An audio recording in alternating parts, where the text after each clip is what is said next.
Наистина ми е непријатно што морам на ваков начин да ви се обраќам за една многу значајна тема.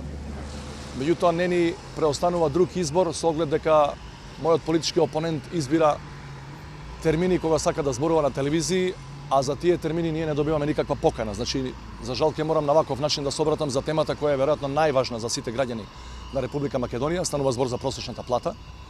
И се надевам дека во наредниот период нашите политички противници ќе се одважат и ќе почнат да излегуваат на дебати, за да можеме да ги соочиме пред целокупната македонска јавност нашите ставови по битни прашања.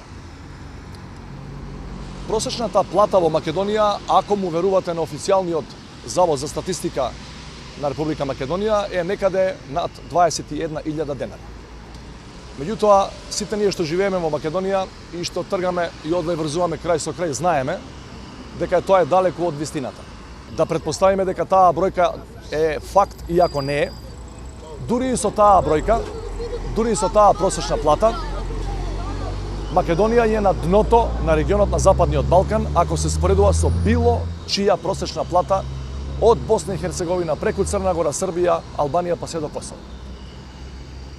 Нашата заложба, која ќе спроведеме во дело веднаш по 11 декември, е просечната плата во првите 4 години од новата влада предводена од СДСМ да биде 30.000 денари и тоа ќе биде реална во целиот тој износ, а не фиктивна како што сега ги продуцира соопштенијата напишани во штабот на владеачката партија Државниот завод за статистика. Зошто го правиме ова? Затоа што за нас секој човек и секој работник е важен.